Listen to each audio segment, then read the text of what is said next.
Okay, good. So the next step is to, of course, import some images in this area here. Well, the first thing we have to do is create a box. So generally, uh, since we want to separate that, we want to have that on its own layer, we're going to create a new layer. Now, it's very important to know that anytime you decide to add pixels to a layer, it has to be a layer that supports pixels. Of course, a basic layer is going to support pixel. Basic layers will always have this thumbnail where it just looks like a basic layer. It has nothing on it. It has no little icon anywhere to separate it. Shape layers you cannot add pixels to shape layers because shape layers are basically vector based. So if you want to add pixels to a layer, it has to be a supported layer type. Of course, Photoshop has one, two, three, four, five different types of layers, right? You can always research them online. So we're gonna use the basically this selected fill method to create this box. You can actually select an area of your image and then fill it with a paint bucket tool. Uh, that's one of the general ways of going about this. The rectangle tool can also be used to create this particular box, which is actually the preferred method in most cases. So I'm going to use this rectangle marquee. I'm going to use the select and fill here, and then in the next one I'm going to use the rectangle tool, so you get an idea of how to work with both. So of course you have to make sure a new layer is created.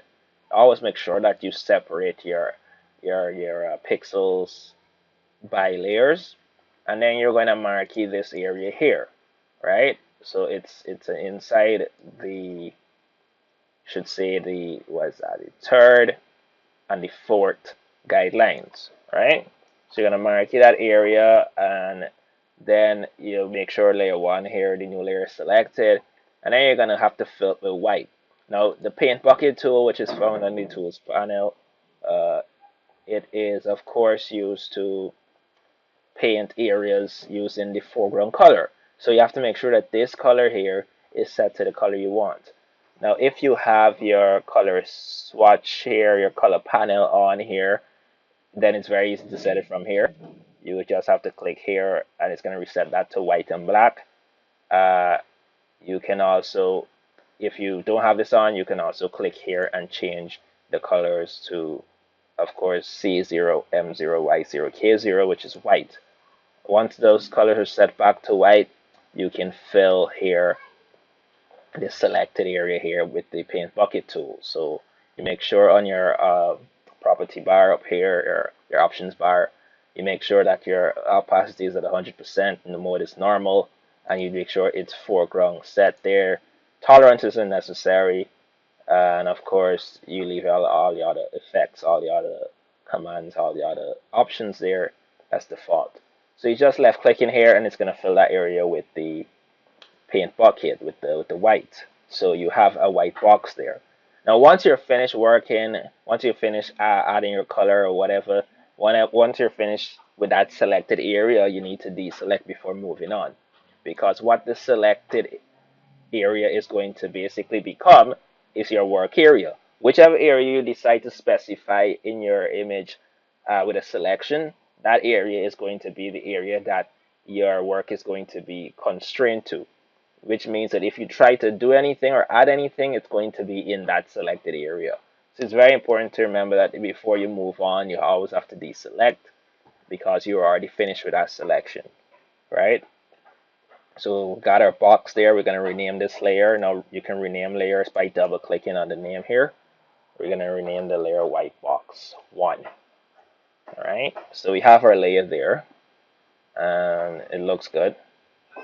Uh, right. So that, so far so good. So the next step is going to be to bring in some images. I'm going to open up this just so you see what we're working with. So we're going to be bringing in these two images. Now, in class, I usually bring these in one at a time. You can bring them in one at a time also. It's not a problem. But I'm going to be using the click and drag method, and I'm going to show you how to bring in multiple images all at once. So you can bring in multiple images and place them, right? And then of course after you place them you can modify them. So I'm going to bring in both images as opposed to just bringing in one at a time. Now in order to do that I can't use the file place embedded because it will not let me select multiple images. If I use this method, it just lets me select one at a time. However, if I use the click and drag method, it will let me select multiple images. So if I locate the iPad Air 2 image here and iPad Mini 3 image, and I click and I drag both of them in, it will allow me to, of course, the first one opens up here, and I can put it in place here, and I can scale it down. I'm going to scale it down to about this size, right? Let me just look at the original. Okay, good. About this size, and that is going to be around 60% if you're using the if you're using the options bar up there. That's roughly around 60.25%, right? And then of course you see when I place it, the next one shows up. So I can modify this one also from right here. Now this particular image is going to have to be flipped. Now you can generally rotate your images in transform mode, but if you want to flip it, you have to go to the menu, right? Or you can right click. So usually in class I would go to the edit menu, transform, and I would flip vertical or flip horizontal, right? Now you can access these options from here. If you right click the image here, you can also access these options. So you can flip horizontal like that. From your right click, you get all of the transform options, which is pretty good. It's pretty good. Pretty convenient. So we're gonna drag this into the corner here. Of course, part of the hand is gonna be off the canvas, and that's gonna be roughly around negative 63. It's gonna be around 63%, 64%. I'm gonna place that. Now I'm gonna select this layer here. I'm gonna put this into the corner here, and I think we're good so far, right?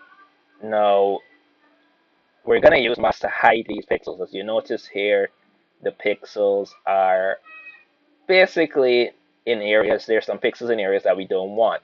Now, naturally, you notice that we obviously want this area, the bottom part of this particular image to be hidden. We also want this part here to be hidden. And of course, the top here to be hidden. So we only want what is inside the white box area that I just marked to show. Now, I'm going to explain this part so you totally understand. Now, I've done the mask via selection earlier with the background, and we're going to use the same method here. Now, the first thing I'm going to do before I go into that is to rename these layers. Now, this one here is going to be called iPad 1, and the other one here is going to be called iPad 2. So we have layer with this image and the layer with this image. Then we have white box 1.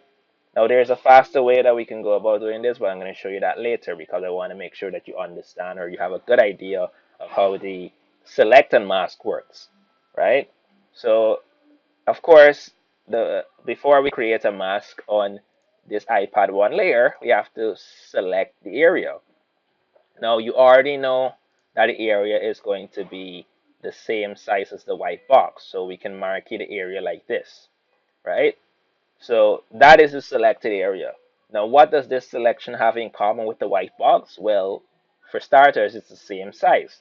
So in cases where you have an object that is the same size as the area you want to select, you don't need to create a selection.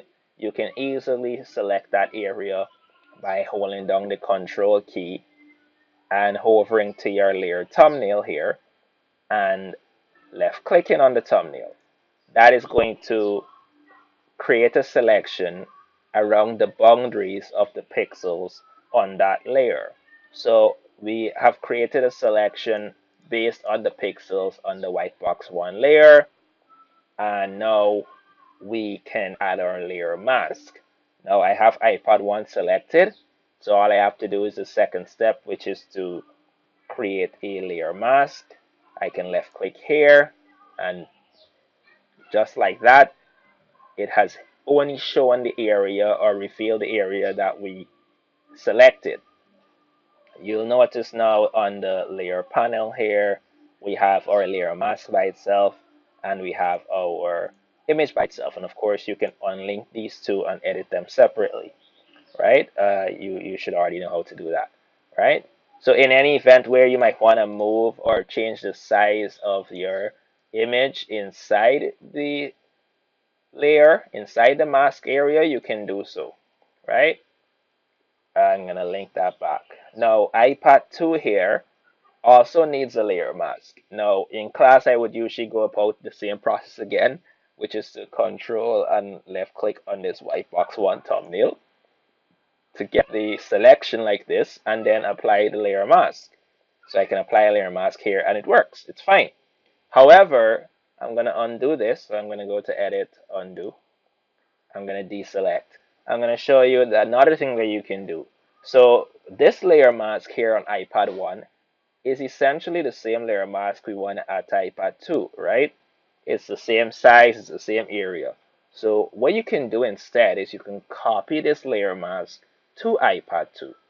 Now that can be done, of course, if you go to the layer menu, there's no option to do it there, right? So you'll see layer mask, but you won't see the option to, of course, copy, right?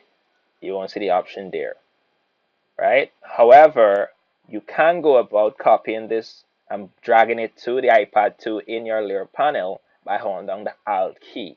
When you hold down the Alt key, you can click on this layer mask thumbnail and you drag it to iPad 2 layer and boom, it's there. So you can copy and add the same layer mask to multiple layers by holding down the Alt key and clicking and dragging.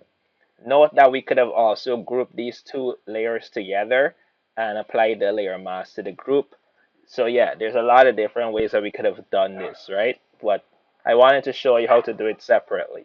So yeah, that's pretty much how it works.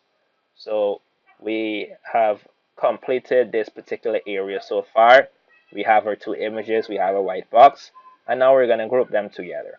So how do you group? Now in the layer panel, you select layers using two keys. The first one is the control key. The control key will allow you to select multiple layers one at a time. It's usually used to select layers that are not close to each other, which means that they're not adjacent, right? Now, the first layer you select, obviously, you don't need to use any of the control or shift keys, but as you start adding, you need to use the control key to add layers one at a time. The shift key will add layers within a range. So if you want to add, let's say, from white box 1 here to iPad 2, you can hit white box 1, hold down the shift key, and hit iPad 2, and it selects all the layers between those two and including those two. So it's really good for selecting layers within a range. If you've used Windows Explorer, it's the same concept. If I want to select multiple layers, I can, or should say multiple images, I can hold down the control key. You notice how it's selecting it there. If I want to select all within a range, I hold down the shift key. So it's the same concept. If you've ever worked with the Windows Explorer, it's pretty much a universal concept that you'll find. So now that they're selected, we're going to group these layers. Now, grouping layers can be done a multitude of ways in Photoshop. Through the menu, you can do it by going to Layer menu, Group Layers, or you can use the keyboard shortcut Control and G. That will also group the layers. And of course, right-clicking does give you the option to group from layers, which will let you set a group name, let you set the mode, etc., etc. So I'm going to use Control G and I'm going to group them. And now we have our grouped layers there. And then so far so good. We're going to just do one more thing here with the group layer, or the grouped layer, sorry. We're going to add a color mode, or I should say, sorry, a group color, just so that we can specify that all the layers in that group belongs to that group in the future. right? So you do that by right clicking, and at the bottom here, you'll see a bunch of colors. You can select any one, and all the layers will be color coded.